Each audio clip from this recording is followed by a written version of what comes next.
श्री शिवाय नमस्तुभ्यम। हर हर महादेव। दोस्तों, आप सभी लोग जानते हैं कि 13 अप्रैल 2026 यानी सोमवार को पड़ रही है वैशाख महीने की वरुथिनी एकादशी तिथि। और दोस्तों, ये वो तिथि है जो वैशाख महीने में पड़ने वाली सबसे बड़ी तिथि है, क्योंकि यह सोमवार के दिन पड़ रही है। और इसी दिन किया गया एक दीपक और हल्दी का उपाय कभी भी खाली नहीं जाता है और इसका बहुत ही बड़ा और विशेष महत्व होता है। पूज्य गुरु जी ने कहा है, अगर कभी भी मौका लग जाए और वैशाख महीने की वरुथिनी एकादशी सोमवार को पड़ जाए तो आप लोगों को एक दीपक और हल्दी वाला उपाय तो अवश्य ही करना चाहिए। और इन दोनों का संयोग बहुत ही कम आता है। और दोस्तों, पूज्य गुरु जी ने अपनी शिव महापुराण की कथा में बताया है, इस दिन आपको एक दीपक वाला उपाय तो अवश्य ही करना चाहिए, क्योंकि ऐसा दिन पूरे साल में सिर्फ एक ही बार आता है। और दोस्तों, आप सभी लोग जानते हो कि सोमवार एकादशी का अगर सबसे बड़ा कोई उपाय है तो वो एक दीपक और हल्दी वाला उपाय है। तो दोस्तों, इस सोमवार के दिन आप लोगों को इस एक दीपक वाले उपाय को जरूर करना है। बहुत सारे लोग होंगे जिन लोगों ने इस उपाय को न किया हो, मतलब पूरा साल निकल गया और उन्होंने किसी भी दिन इस दीपक वाले उपाय को न किया हो। पर दोस्तों, आपके पास एक आखिरी मौका बचा हुआ है जो कि 13 अप्रैल के दिन है। तो इस दिन आप लोगों को इस वाले उपाय को जरूर कर लेना है, भले ही आपने पूरे साल भर इस उपाय को न किया हो। पर अगर आपने इस वैशाख महीने में पड़ने वाली वरुथिनी एकादशी के दिन अगर इस वाले उपाय को कर लिया तो आपको इस उपाय को करने का वो फल मिलेगा जिसकी आपने कभी कल्पना भी नहीं करी होगी। इसीलिए आप लोग इस वाले उपाय को एक बार जरूर कर लेना, ताकि आप लोगों के हाथ से यह मौका ना जा सके और आपको इस उपाय को करने का फल मिल सके। दोस्तों, यह उपाय पंडित जी ने अपनी अभी की ही शिव महापुराण की कथा में बताया है, जिस उपाय को आज हम आपको बहुत अच्छे से समझाने वाले हैं। इस वीडियो को देखने के बाद इस उपाय को समझने के लिए आपको कोई और वीडियो को देखने की जरूरत नहीं पड़ेगी। तो चलिए दोस्तों, उपाय को शुरू करते हैं। देखिए, यह इस वैशाख महीने के सोमवार के दिन यह इतना खास होता है, इतना महत्वपूर्ण होता है। देखा गया है कभी कभी बड़े बड़े पूजा पाठ अनुष्ठान से जो मनोकामना पूर्ण नहीं होते, वो इस वैशाख महीने के एकादशी के दिन एक छोटे से उपाय करने से ही आपकी मनोकामना पूर्ण हो जाती है। और बहुत सारे लोगों ने इस उपाय को किया भी है और उनको इस उपाय को करने का फल भी जरूर मिला है। अगर आप लोग भी इस उपाय को सोमवार वरुथिनी एकादशी के दिन करना चाहते हैं तो आप इस उपाय को पहले अच्छे से समझ लेना, सुन लेना, उसके बाद करना। आपको इस उपाय का फल जरूर मिलेगा। और इस उपाय को कर लेने से आपके घर में चाहे किसी भी प्रकार की दुख और समस्या क्यों ना चल रही हो, आपको उसका कारण भी नहीं पता है कि भाई यह समस्या किस कारण से चल रही है, उसका कुछ भी कारण हो सकता है, जैसे पितृदोष हो सकता है या किसी भी तरह का मंगल दोष भी हो सकता है। तो इस दिन आप लोगों को यह वाला उपाय कर लेना है। यह एक ऐसा उपाय है जिस उपाय को अगर किसी विशेष दिन पर किया जाए तो भाई उस विशेष दिन का जो है वह तो हमें मिलता ही मिलता है। पर हमने उस दिन पर इस उपाय को किया है तो हमें उससे भी बड़ा फल मिलता है, और फल बहुत जल्दी मिलता है, क्योंकि आप इस उपाय को बहुत ही बड़े और विशेष दिन पर कर रहे हो। तो चलिए अब उपाय के बारे में बात करते हैं, लेकिन उससे पहले आप लोगों को यह जानना आवश्यक है कि आखिर यह उपाय किस समय करना है, किसको करना है और कैसे करना है।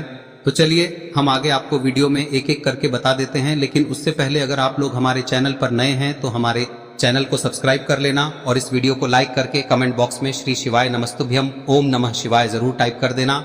और अपने फायदे के लिए, गरीबी दूर करने के लिए इस वीडियो को पूरा देखकर जाना, तभी आपको लाभ की प्राप्ति होगी।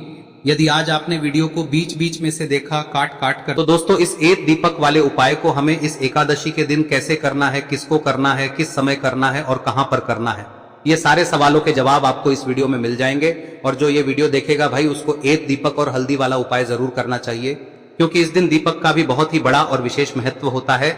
और जब बात आ जाए एक दीपक और हल्दी की, तो ये सोने पे सुहागा वाली बात हो जाती है और ये एक बहुत ही बड़ा उपाय हो जाता है इस सोमवार वरुथिनी एकादशी व्रत का। अब हम समझते हैं इस वाले उपाय को हमें करना किस समय है, इस एक दीपक वाले उपाय को हमें इस एकादशी के दिन करना किस समय है।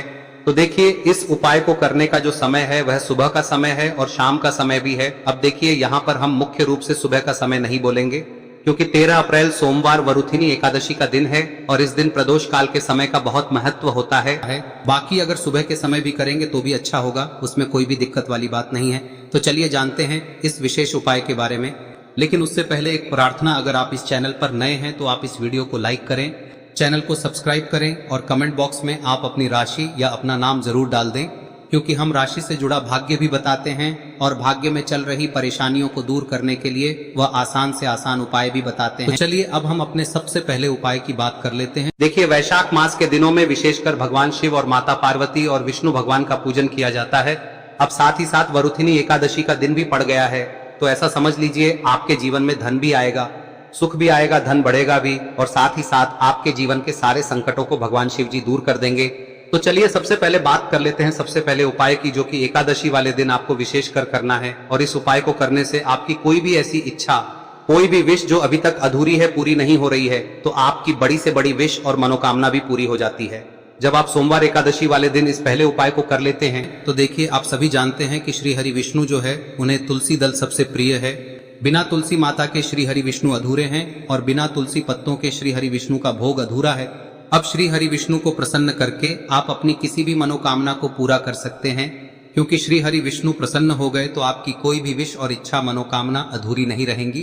तो आपको तुलसी के 5 पत्ते लेने हैं। अब ये 5 तुलसी के पत्ते जो आपने लिए हैं, ये 5 तुलसी के पत्ते आपको श्री हरि विष्णु को अर्पित करने हैं।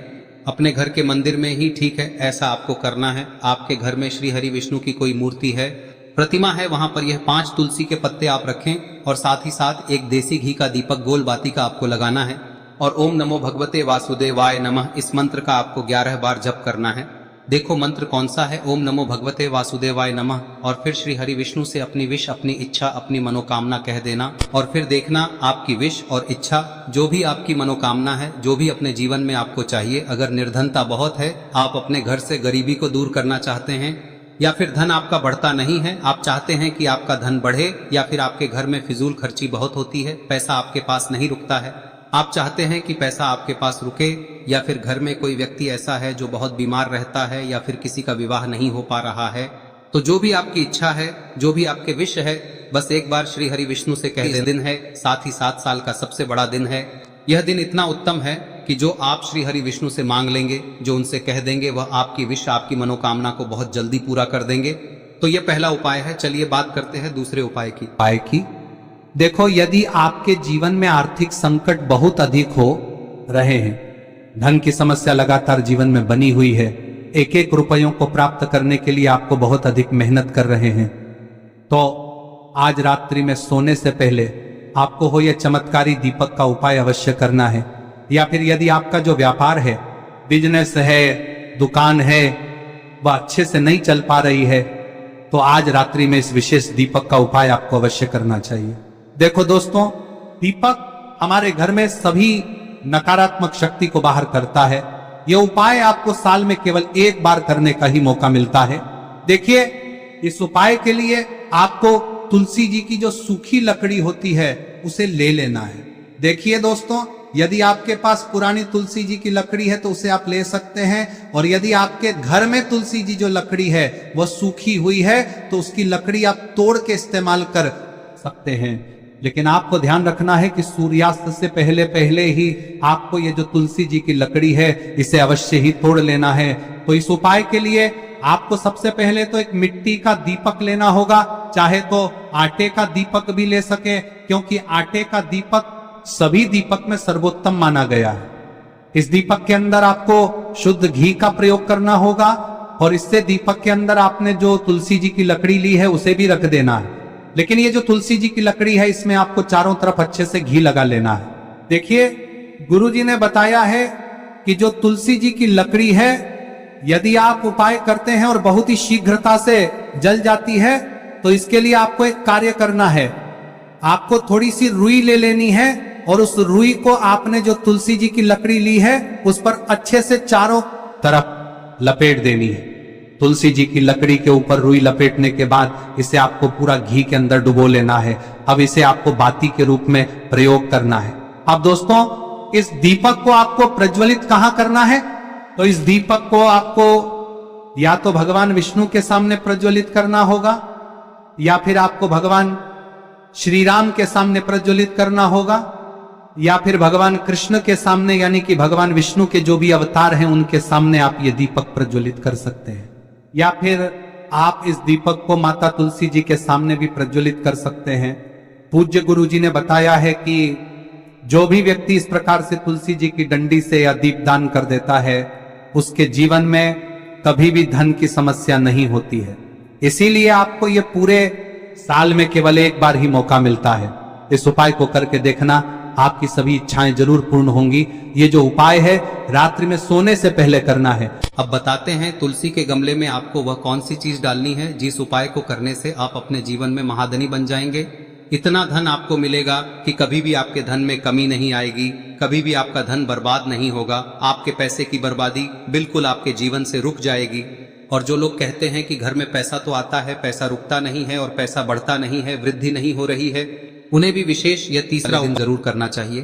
तो देखिए, पहले ही आपको बता दिया कि श्री हरि विष्णु की पूजा और उनका भोग श्री मतलब तुलसी मैया के बिना अधूरा है ना। और तुलसी मैया जो है वह श्री हरि विष्णु के बिना अधूरी है। तो देखिए, जब भी आप तुलसी का कोई उपाय करेंगे तो सीधे सीधे आप श्री हरि विष्णु को प्रसन्न कर लेते हैं। अब व्यक्ति को, यानी जो भी व्यक्ति है, किस व्यक्ति को कितना धन देना है, यह श्री हरि विष्णु के हाथ में होता है। धन देने का काम माँ लक्ष्मी करती है, जो कि माँ तुलसी का ही एक रूप है। माँ तुलसी जो है यह माता लक्ष्मी का ही स्वरूप है ना। तो आपको करना क्या है, आपको लेनी है यहाँ पर हल्दी पिसी हुई, जो कि श्री हरि विष्णु से जुड़ी हुई है, आपके गुरु गृह से जुड़ी हुई है, आपकी कुंडली में गुरु को मजबूत करती है, सुख सौभाग्य को खींचने का काम करती है, धन को बढ़ाने का काम करती है। तो एक चुटकी पिसी हुई हल्दी आपको लेनी है और यह पिसी हुई सूखी हल्दी ही आपको अपने गमले में, तुलसी का पौधा जिस गमले में लगा है उसमें अच्छे से इस हल्दी को डालना है, ठीक है ना। और ओम नमो भगवते वासुदेवाय नमः इस मंत्र का जाप करना है। कितनी बार? कम से कम 11 बार जाप करना है। ओम नमो भगवते वासुदेवाय नमः इस मंत्र का जाप करते रहना है और हल्के हल्के से तुलसी के पौधे में आपको पूरे गमले में पीसी हुई हल्दी का छिड़काव करना है। तो देखिए, जो व्यक्ति लेता है, ऐसा समझ लीजिए अपने जीवन से नहीं आने वाली 7 पीढ़ियों के जीवन से निर्धनता और गरीबी को दूर कर देता है। क्योंकि हल्दी जो है ना, यह साधारण नहीं है। हल्दी इतनी उत्तम होती है कि रातों रात आपके जीवन में चमत्कार करती है। आपने देखा होगा कि कोई भी शादी होती है, विवाह होता है ना, कोई भी ऐसा शुभ काम हम करते हैं उसमें हल्दी जरूर लेते हैं। गृह प्रवेश जब हम करते हैं तो हल्दी के स्वास्तिक का निर्माण करते हैं। कोई भी अच्छा काम करने जा रहे हैं, हल्दी उसमें लेते हैं और हल्दी जो है ये आपके गुरु ग्रह को मजबूत कर देती है। अगर कुंडली में गुरु कहीं ना कहीं मजबूत है तो इससे उत्तम का मिलेगा नहीं। बहुत ही उत्तम उपाय है, तुलसी के गमले में एक चुटकी पीसी हुई हल्दी डालना है, तो यह बहुत ही उत्तम उपाय है। इस उपाय को आप जरूर, साल का सबसे बड़ा यह दिन है, तो इस उपाय को करने से श्री हरि विष्णु और महादेव आपसे न केवल प्रसन्न होते हैं, होते हैं, आपसे इतना प्रसन्न हो जाते हैं कि जीवन में कभी आपके गरीबी और निर्धनता को नहीं आने देते हैं। तो चलिए अब बात कर लेते हैं अपने तीसरे उपाय की, जो कि मुख्य द्वार से जुड़ा हुआ है और यह उपाय है स्थिर लक्ष्मी के वास के लिए। ऐसा पैसा आपके घर में आएगा जो आपके घर में ही रुकेगा। ऐसा पैसा कभी आपके घर में नहीं आएगा जो आपके घर से जाएगा और विशेषकर फिजूल खर्ची में जाएगा। अब आधे से ज्यादा लोगों की यही समस्या होती है कि घर में पैसा तो आता है लेकिन बहुत जल्दी घर से चला जाता है या फिर फिजूल खर्ची में चला जाता है। तो धन की बर्बादी जिन लोगों के घर में हो रही है उन्हें विशेषकर यह तीसरा उपाय करना है, या जिन लोगों के पास बिल्कुल पैसा आना बंद हो गया है, सर पर लगातार कर्जा बढ़ रहा है, उन्हें भी यह विशेष तीसरा उपाय करना है। तो देखिए, आपको फिर से क्या लेना है, हल्दी लेनी है पीसी हुई, जो कि श्री हरि विष्णु से ही जुड़ी हुई है ना। पीसी हुई हल्दी लेनी है और थोड़ा सा पानी डालकर उसका गाढ़ा गाढ़ा आपको पेस्ट बना लेना है। अब इसी हल्दी से आपको अपने घर में स्वास्तिक बनाने हैं। कितने स्वास्तिक? एक स्वास्तिक आपको बनाना है अपनी तिजोरी पर, जिसमें आप पैसा रखते हैं, चाहे तो आप संदूक में रखते हैं, अलमारी में रखते हैं, जिस चीज में भी पैसा रखते हैं, बस वहां पर हल्दी से एक स्वास्तिक बनाना है। दूसरा स्वस्तिक आपको कहाँ बनाना है? अपने घर के मंदिर में, है ना। और 2 स्वस्तिक आपको बनाने हैं अपने घर के मुख्य द्वार पर बाहर की तरफ। हल्दी से 4 स्वास्तिक आपको बनाने हैं। 2 स्वास्तिक मुख्य द्वार पर बाहर की तरफ, एक तिजोरी पर, है ना, और एक अपने घर के मंदिर में। बस यह उपाय आप लिया तो देखिए, जो धन की तिजोरी है उसमें पैसा भरा रहेगा। कभी भी धन की तिजोरी धन से खाली नहीं होगी, क्योंकि जहां पर हल्दी का स्वस्तिक एक होता है वहां कभी धन की कमी नहीं होती है। हमेशा वहां पर धन की देवी माता लक्ष्मी वास करती हैं, क्योंकि हल्दी किससे जुड़ी हुई है? श्री हरि विष्णु से। और माँ लक्ष्मी कहाँ होती है? जहाँ श्री हरि विष्णु वास करते हैं। अब बात करें कि आपके घर का मंदिर जो है उसमें अगर आप एक स्वास्तिक बनाते हैं तो आपके घर से ऊर्जा जो है, पूरे में ऊर्जा फैलती है ना। तो आपके घर में पॉजिटिव एनर्जी बढ़ती है, सकारात्मक ऊर्जा बढ़ाती है। जब आप अपने घर के मंदिर में हल्दी का स्वस्तिक बनाते हैं, आपके घर से बुरी शक्तियां, नेगेटिव एनर्जी जैसी चीजें बिल्कुल आपके घर में नहीं रुकती है। मुख्य द्वार तो इतना उत्तम होता है कि मुख्य द्वार से ही माँ लक्ष्मी की नजर सबसे पहले आपके मुख्य द्वार पर ही पड़ती है। और मुख्य द्वार पर अगर आपने हल्दी के स्वस्तिक बना दिए तो माँ लक्ष्मी देखते ही प्रसन्न हो जाती है, क्योंकि यह श्री हरि विष्णु से जुड़ी हुई है ना। और हल्दी के स्वास्तिक जहां पर जो व्यक्ति अपने घर के मुख्य द्वार पर बनाते हैं, ऐसा समझ लीजिए माँ लक्ष्मी उनके घर में वास करती ही करती है और कभी भी ऐसे घर को फिर छोड़कर नहीं जाती है। स्थिर लक्ष्मी का वास आपके घर में होगा। यह हल्दी के स्वास्तिक बहुत ही उत्तम है। साथ ही साथ कोशिश करें कि इस दिन गाय माता को हरी घास अवश्य खिलाएं। अगर आपको हमारी ये वीडियो पसंद आई हो तो हमारे इस वीडियो को लाइक करें, चैनल को सब्सक्राइब करें, कमेंट बॉक्स में लिखे हर हर महादेव, जय मां लक्ष्मी। अब बात करते हैं अगले उपाय की। हम सभी के घरों में माता तुलसी का पौधा अवश्य ही होता है। तो देखिए, हमें तुलसी जी के पौधे से सबसे पहले तो 3 पत्ते तोड़ने। देखो, एकादशी वाले दिन आपको तुलसी के पत्ते नहीं तोड़ने। तो देखिए, तुलसी जी के आपको 3 पत्ते तोड़ने लेने, और इन तुलसी जी के पत्तों को तोड़ने के बाद आपको 1 चुटकी हल्दी भी अपने साथ में लेनी है। हल्दी के अंदर आपको जल मिलाकर के पेस्ट के रूप में तैयार करना है, और इसी के साथ में आपको एक दीपक भी लेना होगा। दीपक आप मिट्टी का भी ले सकते हैं, आटे का भी ले सकते हैं, और इस दीपक में आपको शुद्ध घी डाल के इसमें आपको लंबी रुई की बाती का प्रयोग करना है। देखिए दोस्तों, आपके पास 3 तुलसी जी के पत्ते हैं। तो पहला जो तुलसी जी का पत्ता है उस पर आपको सबसे पहले तो जो आपने हल्दी ली है उसकी एक बिंदी लगानी है। और पहला जो तुलसी जी का पत्ता है आपके घर में, भगवान विष्णु का चाहे कोई सा भी स्वरूप हो, चाहे लड्डू गोपाल जी का स्वरूप हो, या फिर भगवान कृष्ण की आपके मंदिर में प्रतिमा हो, या फिर भगवान श्री राम की प्रतिमाएं, उनके सामने आपको पहला तुलसी जी का पत्ता अर्पित करना है। अब देखिए दोस्तों, आपके पास जो 2 तुलसी जी के पत्ते हैं और आपके पास जो एक दीपक है, इन्हें आपको लेकर के पहुंचना है। अपने ही घर में तुलसी जी के पौधे के पास में देखिए, सबसे